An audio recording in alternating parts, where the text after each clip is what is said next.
So yeah, the music industry is kind of messed up right now, and it's not what people think. It's not there's like an AI apocalypse coming sometime, or that, you know, the world is going to end. But really, I think there are some really big problems right now in terms of how people are handling, you know, relationships inside the music industry.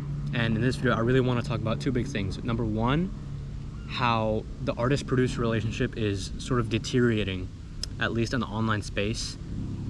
And number two, how AI is also affecting this sort of relationship. So really, this video, I want to talk about why this might affect you specifically if you're an artist, or maybe if you're a producer as well, and really what you can do to kind of fight this. Because I think while there are many big problems, we can still build a small community of people who want to do it the right way, you know, who want to not use AI, who want to actually collaborate with other human beings. So enough talking, let's get into the actual stuff that's going on in the music industry. For many years before, like, you know, the internet came out and you're able to talk to anyone online, how did we make music? Well, obviously we had, you know, studios. We had music producers, and artists would come to the producers, or producers would look for artists, and that was how you made records. Michael Jackson, you know, he was a great artist, and I think really the biggest thing to take away from him is that he was in the studio so much that he learned to be a producer in his own way. And I think it's really important in today's world for you as an artist to have some sort of technical knowledge. You don't have to know how to use like those big dashboards, you know what I mean? But the best kinds of like relationships I've had with artists is when they have some sort of technical knowledge, just with at least knowing how to record or something. Because going back to Michael Jackson, he was in the studio so much, like I said, that, you know, he was surrounded by all these producers, these great producers, and he learned to be a co-producer on his own records. And why I think that is so important, not necessarily the skill of producing. I think today, if you're trying to do production yourself as an artist, that's not the best way to approach it. I can talk about it later, but really I think why it was so important for Michael Jackson to get this grasp on production is that then the producers weren't able to take control of his project, and he was able to be the leader of his project. Since he knew production, that let him delegate some tasks to other producers and say, you know, here, handle the mixing, handle the mastering, while I go track these vocals, for example. Or can you find the best snare pattern for this specific section while I go like flesh out the chorus or something like that, you know? Just like having that technical knowledge in his mind gave him advantage, because he was able to be a producer, not in the typical sense of, you know, producing every single track on the record, but producer of like the actual person producing the track, like delegating, okay, say you do this, I'll handle this, you know. That kind of leadership is something that I think is missing today in the artist-producer relationship.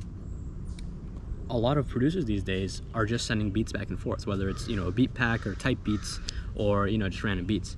And I think we've really lost touch with the way things are supposed to be done. The way things are supposed to be done are one-on-one. You know, maybe, you know, I don't have to go and rent out a studio session with a producer, but maybe, you know, get on a call with a producer. Or me as a producer, get on a call with an artist that I really want to work with. You know, I think we've lost a lot of touch, and, you know, it's so much easier, obviously, to be texting someone than to get on a one-on-one call with them. But really, what I think we've lost is just the connection of seeing each other face to face. I know I sound like an old man saying this stuff, but I think the reason why is that there's a huge relational side to music.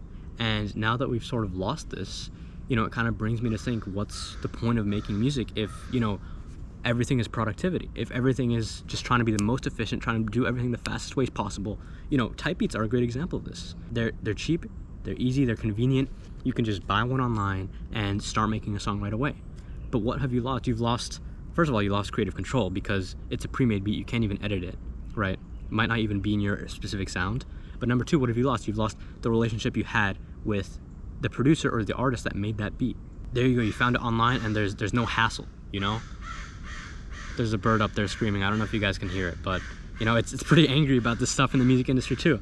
And so, yeah, that's the first point I really want to talk about, how, you know, we've lost touch with one-on-one work, working with musicians one-on-one. It doesn't, like I said, it doesn't have to be on studio sessions. Just like, so many people are not willing to get on calls with producers or with other artists, and I think it's so strange. Obviously I hope there's, you know, some sort of a group watching this right now that does do that, but I think some of you out there have never even considered it a possibility. Some of you out there think that music is so DIY, that's something you have to do all by yourself, right? And you have to be the one, you know, doing the production, the mixing, the mastering, the promotion. You have to be the do-it-all-yourself man. And I think that mindset is really dangerous, and it cost me a lot of time as an artist. I had that mindset for a very long time because that is just what is fed to us online now.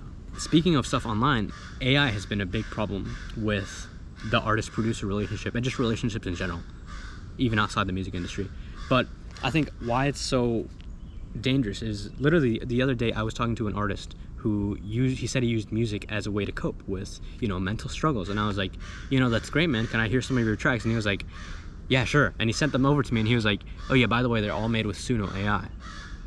And how has it gotten to the point where, music is something that's still important in our lives, but we've made it so easy. We've lowered the barrier to entry so much on music that we just get to the level of stealing other people's tracks to create that music. And I get it, that guy was going through it, right? But by using AI, you're completely missing out on the relationship you could have had with another artist, another producer to make that song. Do you see what I'm getting at? Maybe if you had the opportunity to share some of these struggles with a songwriter or another producer, then, it might have helped you process that better, because having that human connection really, maybe they could have helped you process it and also make it feel more authentic to you, because AI can only work off the information it already has. It just regurgitates information that's already been fed to it. It can't make up new ideas. But you as a human, you have infinite ideas. So why would you give up your creativity to a machine like that? So yeah, that's all I really want to talk about in this video.